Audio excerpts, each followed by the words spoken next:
battle, chug it all the way. Made it this far, make it all the way. Watch me turn it. What's up, y'all? Carlito here, back with another video on your screen. I hope everyone's having a great day. I'm here with my boy Denis Douglin, fighting out of Las Vegas, Nevada. Yes, sir. That fight city. And I hope everyone's having a great day. We're back at it again with another fight interview. His links will be in the description down below. He's gonna have a big fight coming up March 13th on DAZN against Williams. Let's hear what he has to say and show him all the attention.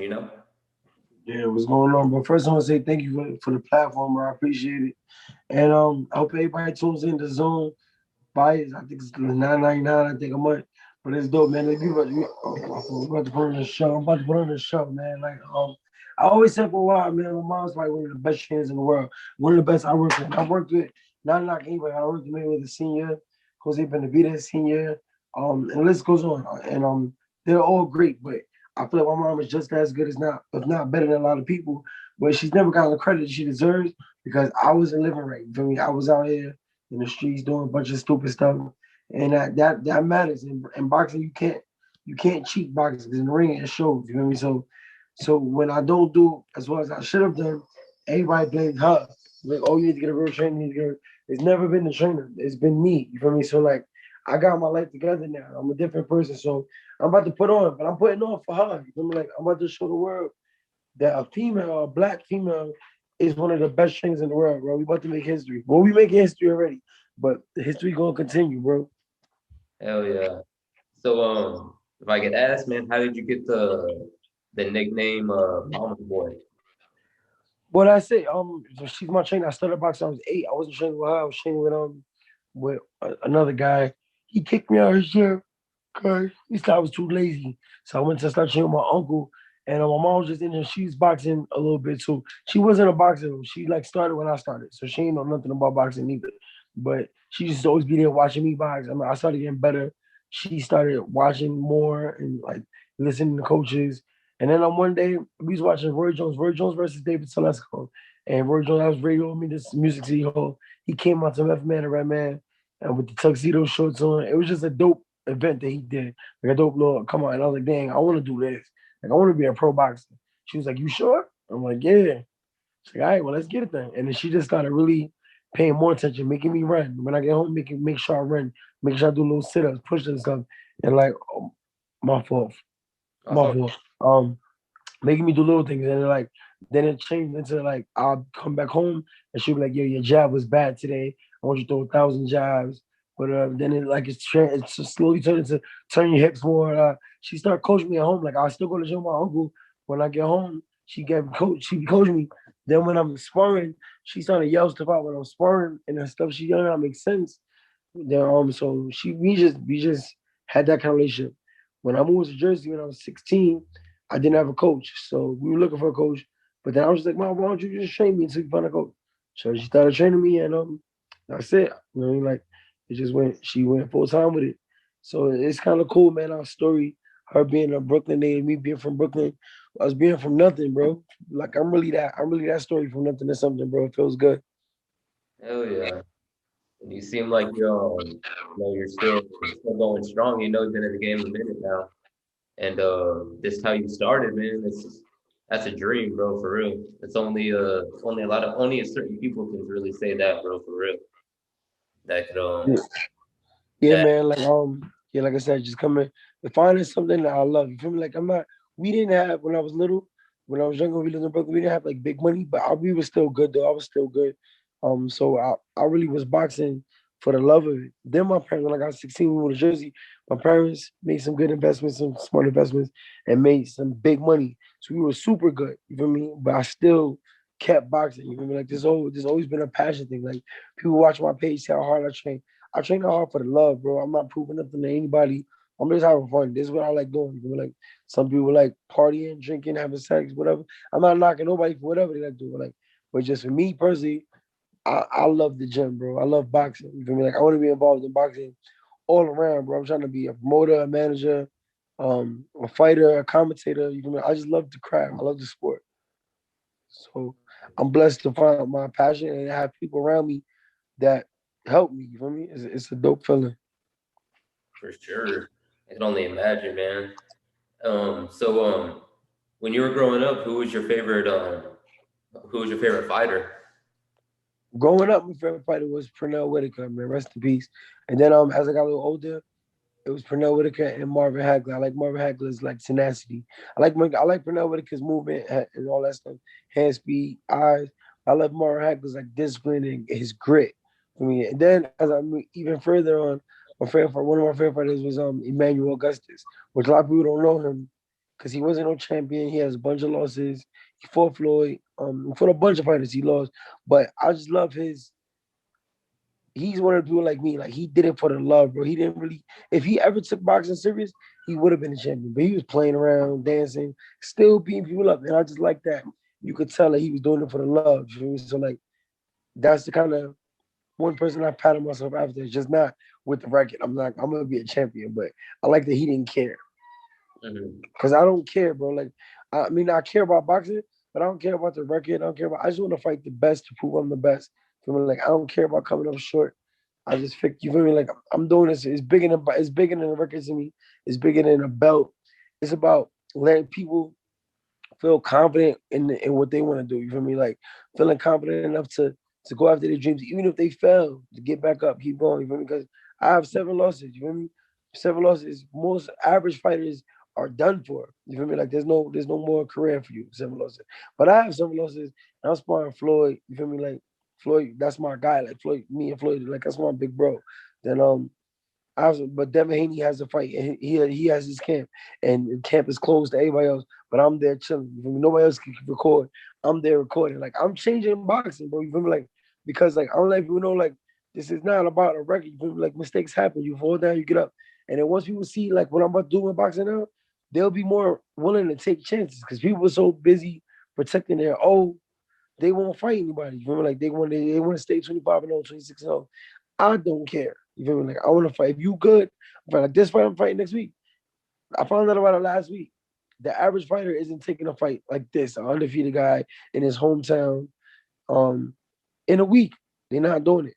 But I don't care. You feel me? I love boxing. Like so everything that's stacked against me makes it more interesting to me. You feel me? It's more fun to me. That's how I look at it. God got me. So what I'm afraid of time for God got me for real. You feel me? Hell yeah, hell yeah. That's real, bro. That's real talk. And how do you feel, leading up to, March 13th? And how was training camp? I mean, like I said, I didn't have no training camp. It's just been me training. Yeah, For those people that follow me closely, they know I had to I was out of the gym for 4 weeks, 3 weeks for a while. Just got back last week, so there was no training camp. But I'm always training, bro. yeah, Like I'm always training, always working. I live boxing, so even when I was away, I was training. When I came back to gym, I was back training. You feel me? I stayed ready. So people say that, oh, stay ready to enough to get ready. I live that life for real. Like I stay ready. So when they call me something week notice, I'm ready. You feel me? That's it. And the funny thing about it is, because he's southpaw, I actually sparred last week. I sparred the person he was supposed to fight because the person he's supposed to fight pulled out the fight. I just sparred him last week, and shout out to him. His name is Aaron Cooley. Shout out to him. He's a good fighter. It was great work. But then he had to pull out this week. I'm not sure if it was for an injury or what really happened, but it's a blessing that like because I really liked Aaron. Now I get to fight his opponent. You feel me? Like so I get to hold him down. So that's kind of cool. And I have no problem against Ammo either. Ammo seems cool too, but I'm just saying like I don't know him. I know the dude. You feel me? yeah. So I got it. And even if I did know him, it don't matter because it's about me and what I got going on. My legacy. Now I'm trying to build. I'm making history with my mother. So I don't care who they put in front of me, bro. Not.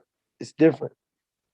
Hell yeah. So it's just basically, you know, I talk to a lot of fighters, and a lot of fighters say boxing choose them or chose them, stuff like that. They didn't choose boxing.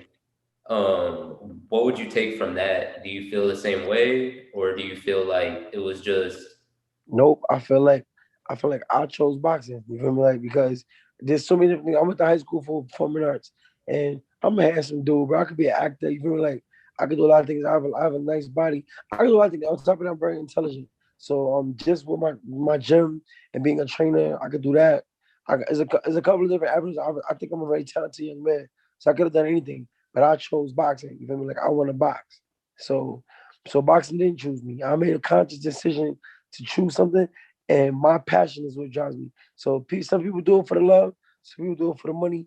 I do it for the love, and the money's gonna come. You feel me? That's how I look at it. Hell yeah, that's real, man. Because my brother-in-law, he started boxing, and he won. It was like, I think he was boxing for like 6 months, and he ended up stopping boxing because one person told him that it's not good to be a boxer if you have faith and stuff like that. And I really don't believe that portion. Like I feel like you can believe in whoever you want, you know, and still love boxing, still want to do boxing.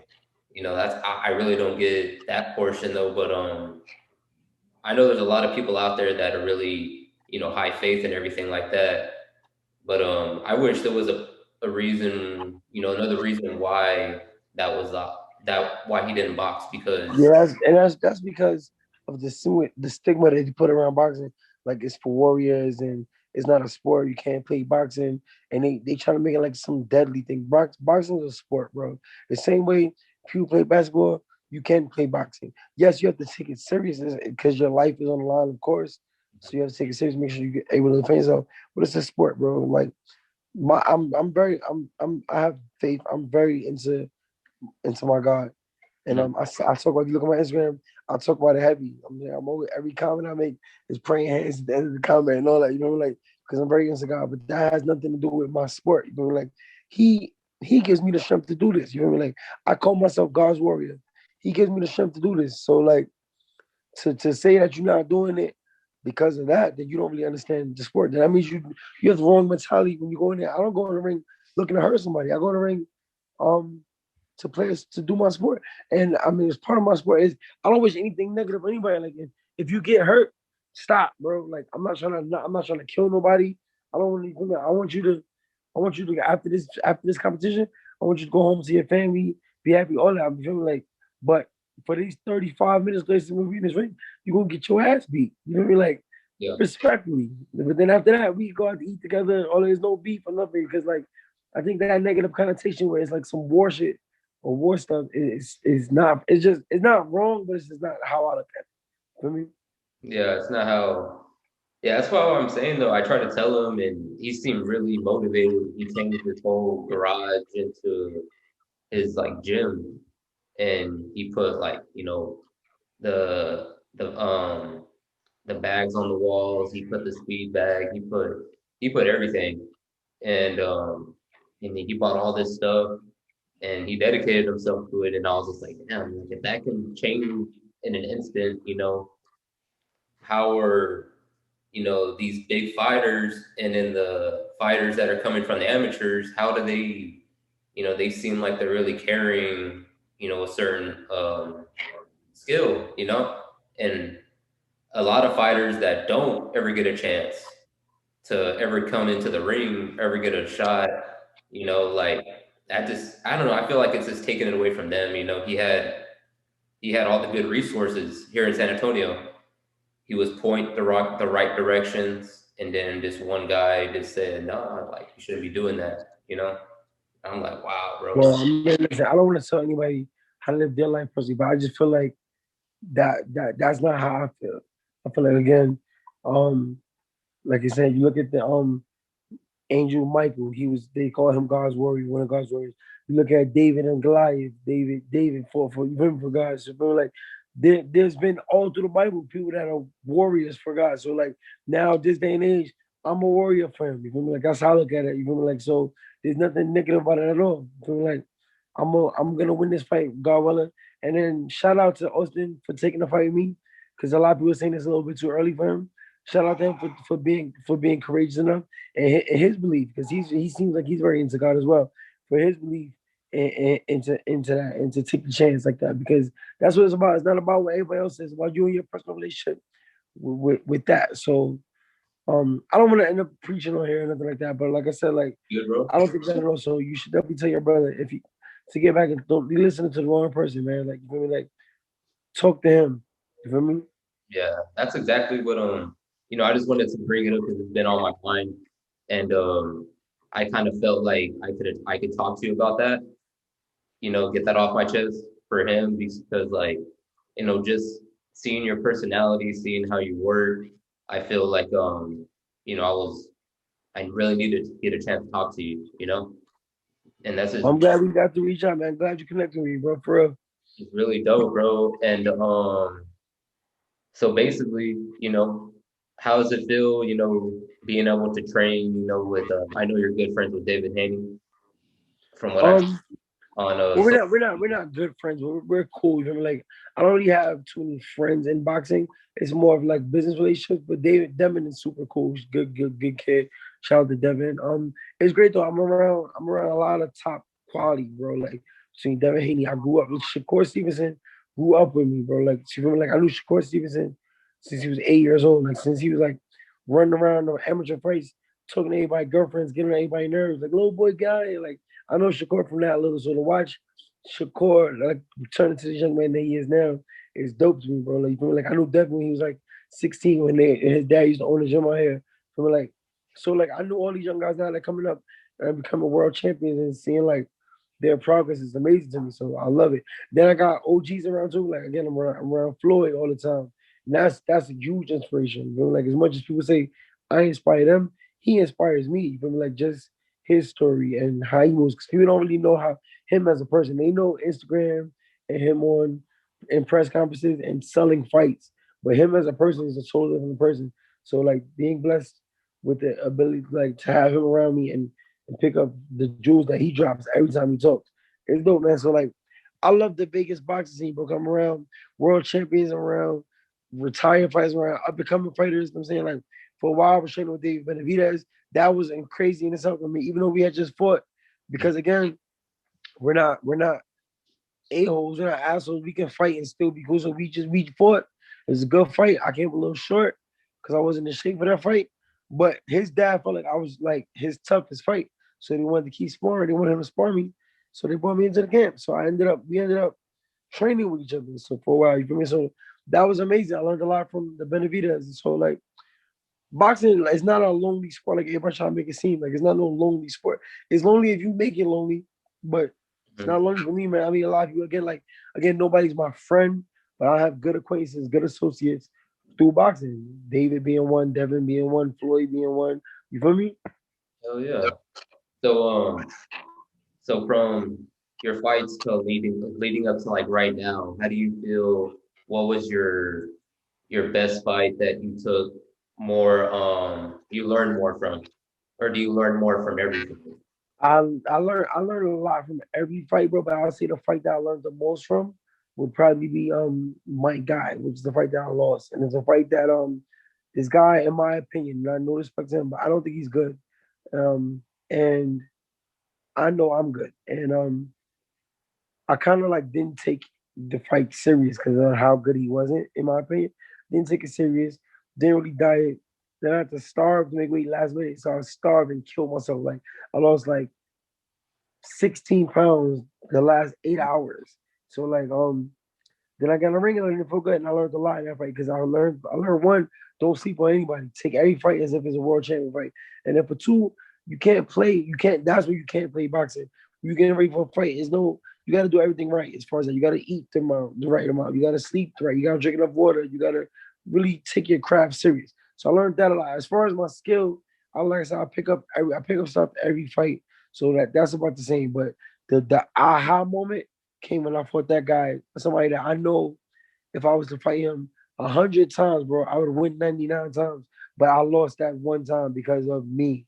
Feel me? Like that was, and I was like, I'll never be that person getting ring again because it really threw people off. I had just fought an undefeated fighter, Vaughn Alexander, who was supposed to destroy me. Everybody thought this kid was going to destroy me, and I trained, took that fight serious, and I won that fight super easy.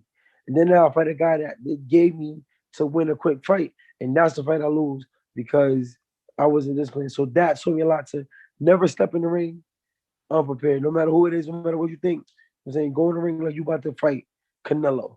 I'm saying so that's how I say. So next week, Emma Williams is gonna get a fighter that's ready for Canelo. You feel me? Shout out to that's not me calling out Canelo or nothing like that because I'm just saying like that's how the mentality. That's the mentality. If I'm not willing to get in the ring with the best, I won't get in the ring with the worst. You feel me? I'm gonna just give everybody my best. Hell yeah. That's the best thing, man. You know, I love to see real boxers and people that love the sport, you know, because I have a good friend at work and he's from the Philippines and he used to be a big fan of Manny. And all respect to Manny and it's crazy, man, his career. But he's like, man, he's just in it for the money. He's not the pound for pound guy anymore. He's not like, I guess you can say like he's not, proud, I guess, for a countryman being that from his country to doing what he's doing. Now he's just like, damn, dude, like you should just stop, just call it now because he has nothing else. I disagree with that wholeheartedly, bro. 100%. I don't think Manny's in it for the money because Manny's rich. He gives a lot of his money away. Honestly, if you really look up, Manny Pacquiao gives a lot of his money away. Manny Pacquiao loves the sport of boxing. That's why he's in it. He's one of those people that are super passionate as well. And maybe he should stop, but because it's his first love, he keeps going. And who would be to say he stopped? He just beat Keith Thurman. You feel me? Like, what? You feel me? Like nobody, like people, Keith Thurman's age or like in their prime can be him. If we have an old Manny Pacquiao who everybody thought was washed up, beat Keith Thurman. So you feel me? Like I don't think it's about money. I think it's just about his passion as well. Like because he does a lot for the Philippines. Isn't he like a senator or something like that? For the Philippines. Yeah.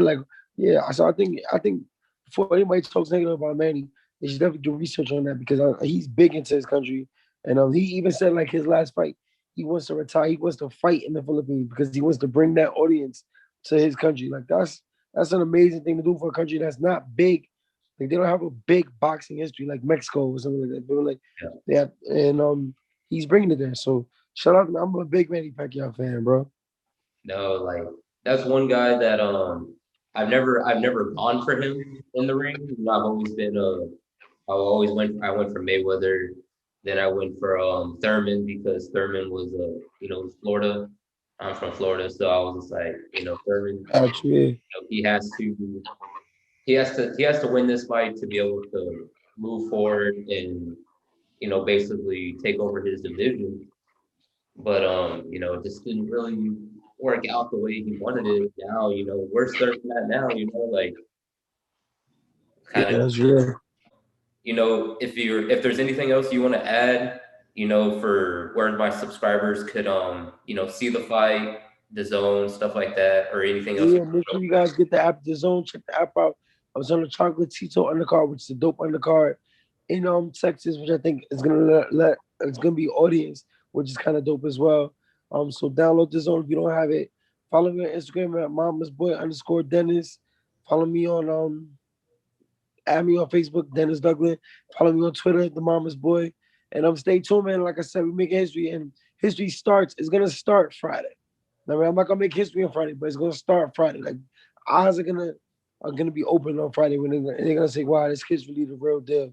And his mom is the real deal. And they're gonna see you guys gonna see. I'm gonna have fun. It's gonna be fun. Hell yeah, bro. All respect, bro. I'm a big mama's boy too, man. So shout out to you, bro. RIP to my mom, I do everything for her, man, at the end of the day. And best of luck to you, bro. And thanks for coming out on my channel. I appreciate it. And God bless you and your family, bro, for real. Thank you. I appreciate it, bro. Have a good night, man. Good night. Thanks, bro. Boy, Denis Douglin.